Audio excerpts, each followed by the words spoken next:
Looking forward to that. We're going to get to Darren and all his news and all the news that may be fit to speak. And before we do that, Gage, you did a great job last week. I gave you an A+. Oh, thank you. But I'm concerned about this week because you seem to be enjoying yourself a little too much with our spinoff library show Nemesis. Our frenemies. No. Friend/enemies. You were engaged, you were excited, you were laughing. Much too much levity coming out of the studio when we came in. At best, you're supposed to be neutral or be on our side. You know, like right. Remember who came first. Oh, okay. We're not insecure about it or anything. We don't have a complex. Right. So anyway, Darren, how was your week? Excellently. Although it's kind of weird whenever we have a short week, like you forget what day it is and everything kind of gets out of. Oh yeah, for you guys it was a short week. Yeah, we still had to be here on Monday. Yep. Oh. All my complaining is falling on deaf ears. So it was a great week. Look at poor Lee. He's just. Why was it great, Darren? I want to hear. I mean, what made this week stand out? Parker has 3 new teeth coming in. Ooh. She's okay though. She doesn't cry. She just drools a lot. And then yesterday, I pulled her close to see how she was doing, and she did this weird like ninja punch and just punched me right in the eye. I don't know why she did it, but it was like a. So I guess it was good because that was funny, even though sometimes you just got to roll with it. So we're excited for the show today. As I said, Dean Stelzer's our guest, and first of all, welcome to the Digest there. Thank you, Lee. It's a little intimidating being here. I never thought it would be between Lee and Darren going at each other. I'm not sure I'll be able to say a whole lot, but who knows? That may be the first time I've ever heard Dean say he was intimidated with anything having to do with city business. But we're going to get with Dean and talk about his time in the city. But before we do that, we interrupt this program to bring you a special news bulletin. Get a little headline news. The news wouldn't be the news without the news. But let me tell you, I got some news for you. Americans heard the news and went wild. Lee, Darren, I think you should have an opportunity to brag a little bit. I noticed there was a new professionally graded video up on the State of the City on our Facebook page. Yeah, that turned out well. Dale Oates in my shop and myself put it together, but mostly Dale. And it was just a great way to showcase the city, do some visual storytelling, and highlight some of our departments and department heads and staff. So I can tell you that people are watching this video, Lee, because I've been stopped, and it's not really like a good thing. But like, hey, you were in the video for like 1 second. And I'm like, what? Oh, yeah, I wasn't even speaking. I was like handing a piece of paper to somebody. It was like background footage. But people are like stopping me, noticing that I'm kind of like a almost local media celebrity. Forgetting all the actual directors who got to speak and talk about it. But if you notice like where that little short splice is in the video, we're talking about our high tech and how we're going using more technology. I'm handing a piece of paper. And you're staring. Right. Yeah. Yeah, we were this is some inside baseball, but we were in a staff meeting and Lee proclaimed, I've got good news. All the directors' pieces got into the video. I didn't cut your interviews. And everyone's like, great. And I turned around, I was like, wait, you guys got interviewed? I was the only one who didn't get interviewed. So thanks. Yeah. Oh, well. Great ones make it look bad. So anyway, go watch the video for my cameo. Yeah, it is good. It's on our website. It's on all of our social media platforms. And again, it's a look back at 2019 and look ahead to 2020. Speaking of looking back and looking ahead, last week our guests were the Bishop backers, and that event is tomorrow. Community Day at Ohio Wesleyan University. 2 free basketball games and an expo where you can get some free stuff, enter some raffles, get to see some zoo animals. The expo is at noon, and it goes to, I think, 3:30, and that features indoor children's play area, free raffles, prizes. I think the zoo animals will be as part of the expo, and then there's the women's basketball game at 1 and the men's at 3. Will Grandpa Stelzer be taking in any of the Community Day activities tomorrow? Not sure right now. I have in the past, and they're a lot of fun, but don't know. Don't know yet. I can tell you. My schedule seems to change a lot now since I'm going to be out of that routine of working every day for the city. I'm not sure what's happening tomorrow. Maybe it's the pre-retirement type of sensations you get. You haven't been told yet if you're going. Maybe it's a better way to put it. That's it. I think your autonomy is gone when you retire. Could be. By the way, Dean, I have to give you a plug. You're a pretty good basketball player yourself. In my day, maybe. I mean, when we last played 5 years ago, you had some skills still. So. Yes, I do recall, too, your skill set changingly was over time. But, From bad to worse. yes. Oh, Lee, this is probably one of the final plugs I can give for your Citizens Academy. It's filling up fast. I got more applications in yesterday. We are very, very close to our. I forgot, Darren, the Shameless Alpha Industries plug. I mean, they are a nonprofit, so it's not like I know it's a good cause. It's Darren's on the board there, so Yes. whenever we're stuck he's like, well, I could get something on about Alpha. But go ahead, Darren. The Alpha Group's casino night is February 21st at the Hilton Columbus. There is information on alphagroup.net. That seems like a far way away, but the reason I'm telling you is I think there's a discount for registering early, so check it out. You might be able to save a couple bucks. Canceled here, but if you want free advertising or a free plug for any of your nonprofit activities, put Darren Schulman on your board. Wow, that would be really time-consuming, but I'll accept. Okay, finally, Lee, this is going to get you excited. The Ohio Department of Agriculture is holding an open house for residents to get information about our friend, the gypsy moth. They're doing some upcoming gypsy moth treatment. The event is February 12th from 6 to 8 at Mingo Park, and that's at 500 East Lincoln Avenue. So, Dean, in a pitched battle, who wins, the gypsy moth or emerald ash borer? If it's a bat. Boy, I don't know. I think I might have to go with the cat trapping challenges that we had from years ago. The feral cats. When it comes to issues in the city related to wildlife and nature. But, yeah, those were some interesting times. That's why we love Dean. You ask him about A or B, and he goes right to L. Dean, can you verify this for me? Because I have heard that there was an issue before I started working here where people were trying to get legislation to require that people walk their cats on leashes. Did that actually happen? Well, whether they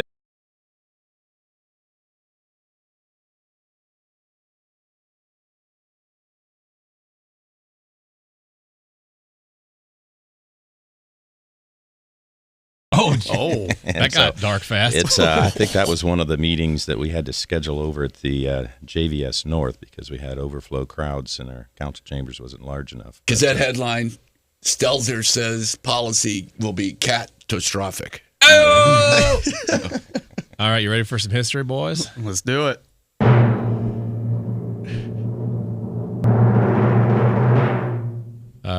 Mega fan and listener, Big Country will probably enjoy this one. On this day in history, 1935.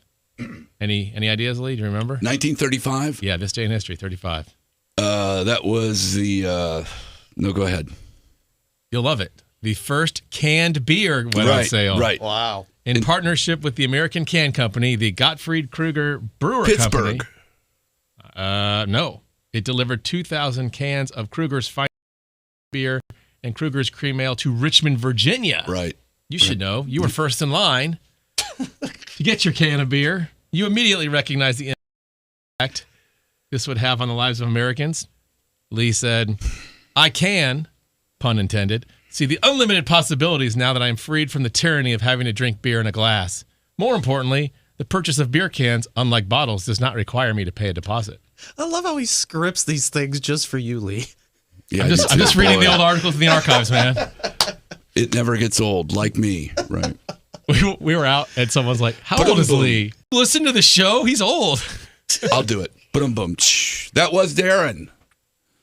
Hooray. We do have a guest today. Dean Stelzer is our guest on the Digest. Dean, longtime finance director for the city of Delaware, retiring after 30 years. We'll be back with Dean and Darren Engage and all the gang after these messages. Hey there, it's Bob Allen.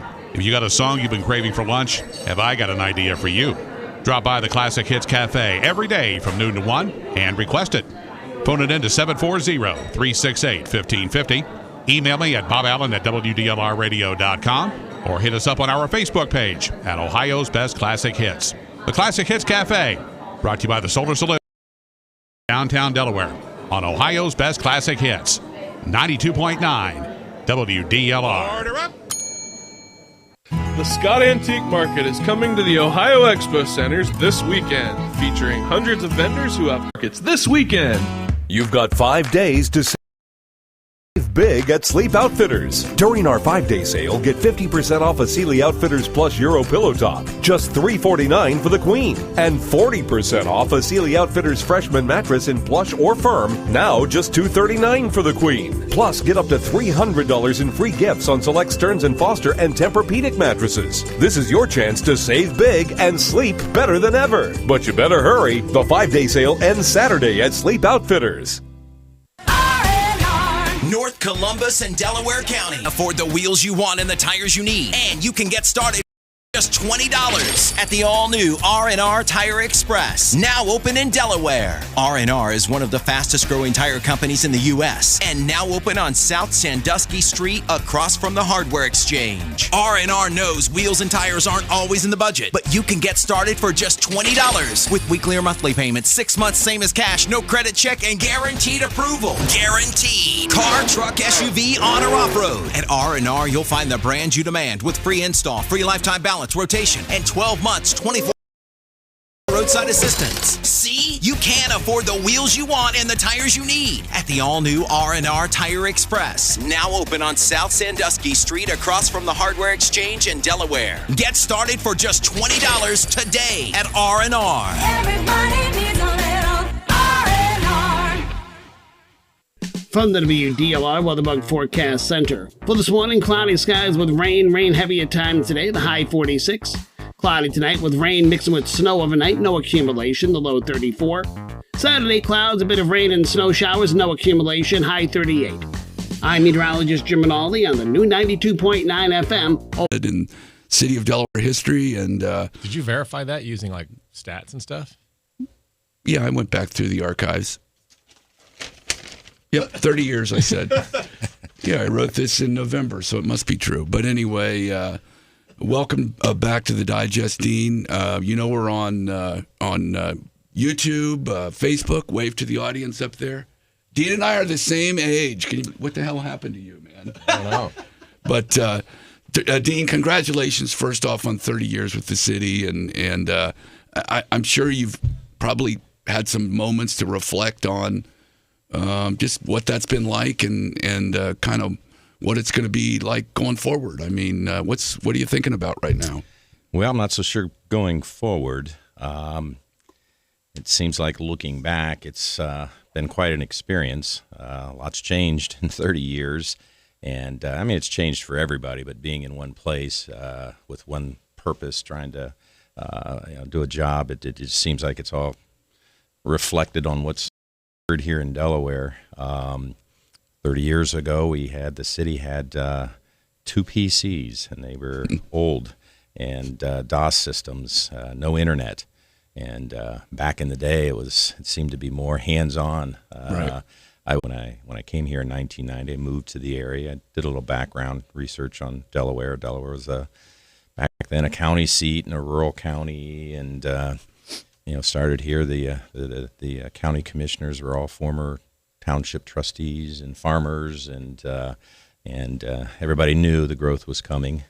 And so for years and years, it's planning for that, trying to work with that, and then seeing it happen. And it's been an experience. It sure has. You mentioned a couple of things. I did some research this morning, and I do that. Every now and then on the show, Darren. It's a good idea. You should try it sometime. But in 1990, I saw that 4% of the population had cell phones. 4% of the population had cell phones. That makes sense. And they were probably those really cool big ones. There was no. It was in the bag. There was no internet. You did things on paper and not so much on computers. And how that has changed, has that made and you've had to evolve with it. It has changed how we operate. I have to tell a quick story about cell phones, because I remember the first cell phone that the city purchased for the city manager. It was in a box like this, and you carried it in your car. And obviously the first ones that were coming out, keeping them charged was a challenge. And shortly after we had gotten it, we had a management retreat up at Mohican State Park, and part of that was we were going to play golf.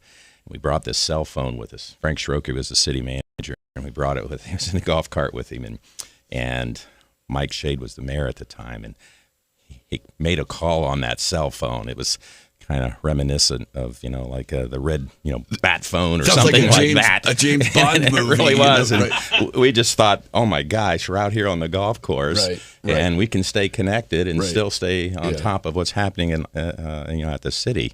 Not that way today, but yeah. Right. Yeah. Dean, when you mentioned you didn't have a lot of computers, when you did copies, did you have that blue weird kind of copy machine thing? Well, yes, Mimeograph we or still whatever? had that paper, and things would be typed, and there'd be 3 parts and things like that. But we were embracing technology back then, and we did have computerized system in the finance department. But how many city managers? Because we've had some long-serving ones. How many city managers were there during your 30 years?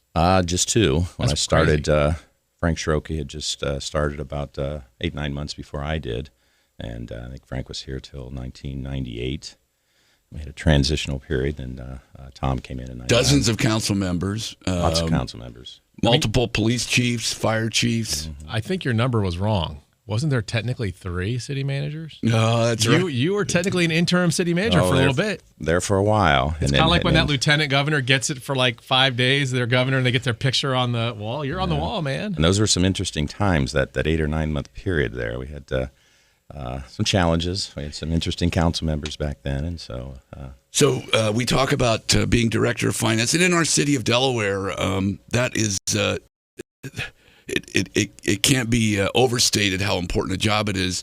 There are numbers that people may be familiar with, but the total budget that Dean oversees and his staff is approximately $120 million. All the funds that need to be accounted for by statute, an operating budget of around $70 million, I think. And through the years, Dean, you've been able to navigate ups and downs, some severe ups and downs in budgets with council and with multiple managers. What's been the secret? Well, I don't know if there's a secret. We have tried to, I know it's a overused statement, but live within our means. We never we made sure we didn't get out ahead of ourselves to where we overcommitted with services. And but the challenge has always been trying to communicate. You mentioned the numbers and whether it be 110 million or whatever, but where the resources come from in a governmental entity is different than any private business. It's just the diversity of the services and what we provide. It's always challenging to communicate to decision makers and policy makers where we're at any given point in time. How much flexibility do we have? And so that's been a big part of that challenge, is trying to push that information out and try to remain flexible to deal with opportunities, challenges. Fortunately, over the years, Delaware's been pretty stable, and we haven't had a lot of the negative challenges. It's been more a matter of trying to address all the growth issues and the opportunities that have been out there. So, Dean, what's the coolest thing that you've worked on or had your finger in the project on since you've been here? The coolest thing. Or something you can look at and be like, yeah, I was part of that thing. Oh. I have no such thing yet. I've got time, though. I know it was enjoyable initially when I came. The city had just passed, after many tries, a tax levy to improve facilities. We hadn't started, but the levy had been passed, and building the Justice Center, then coming in and renovating City Hall, and just the opportunity to look at laying out facilities and how we might use those was kind of interesting. And now you see, almost 30 years later, we're, at least at City Hall, we're looking at going back in and changing some things. But yeah, I'd say maybe that. But you can work in a building every day that you had a role in. Sure. In building. Sure. Didn't you tell me you used to be like in a trailer or something for a while, like a shed? Or... Well, we had for a period of time. We had to go over. When I came here, that was called the Annex. It was there was an alley behind south of City Hall, and our police department was in the building, and so was municipal court. And they had an annex building. I'm not sure what it originally was. I think I had heard it was a garage, a mechanic's garage at one point in time. It was a single story with an attic, and the floor was uneven.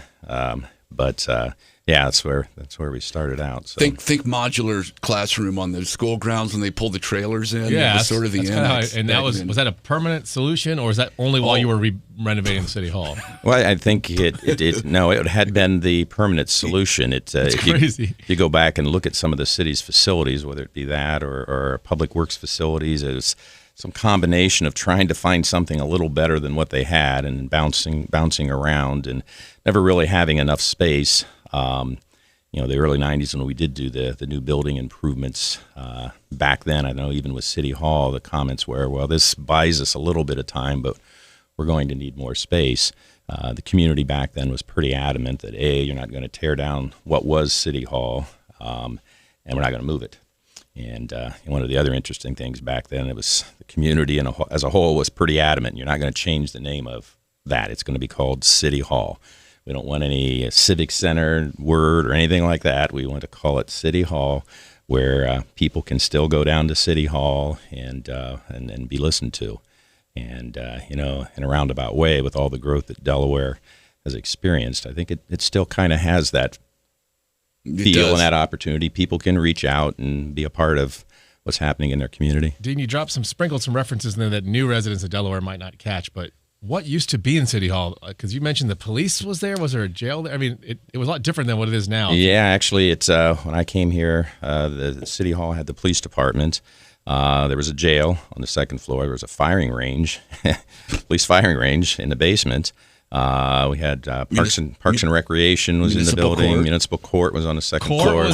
Court was in there. I mean, everything was in one building. It's crazy. Everything was squeezed into that one space. We did have the annex, and some of the finance people and tax and the city attorney's office was over there. But it was Dean, a lot different. I know that you're the finance director, but it's a finance department, and you've, along with working with multiple managers and council members, you've had a pretty good staff through the years. And I want to give you an opportunity to maybe, I don't know, what it's been like to work with them, and maybe some advice going forward. Well, and that is one of the, I don't know if Darren asked it that way, but one of the more positive things that I took from the job, and probably the reason why I stayed for 30 years is when I came, I had discussions with the city manager. Yes, I was a finance director, a CPA, and all that sort of stuff, but I was more interested in being a manager, of taking that information and making good decisions and trying to get government to function effectively.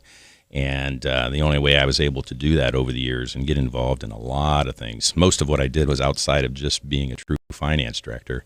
But a lot of that was, I was able to do that because of the staff that we had in the finance department. I kind of made it a goal from day one to make sure that the people in the department were capable and that they were able to run things that I didn't need to be there. And pretty much that's been the case universally over the 30 years. I've had quite a bit of turnover here in the last 3 or 4 or 5 years, and I think we got really, really capable people, and they've done a really good job. So, Dean, I'm going to give you 30 seconds to maybe sum it up, your 30 years, and or air any grievances. Air any grievances. Air any grievances. On your way out? No. I think Delaware's provided me an opportunity for me and my family. Both me and my wife grew up in a small town. It just seemed like a town. And people knew each other. Some of the names have changed, and there's obviously a lot more people that have moved into Delaware. But it's a good place to live, been a great place to work. Lots of challenges over the years, still lots of challenges, and it's been an exciting ride. So I can't believe it, man. He kept it to 30 seconds, man. They said it couldn't be done. There we go. Oh, boy. Dean, thanks for coming on. Best of luck. Sure. It's been great working with you, partner. Darren, I'll see you next week on The Digest. Yes, you will. Gage, thanks for having us on. We'll see everybody next week on The Digest.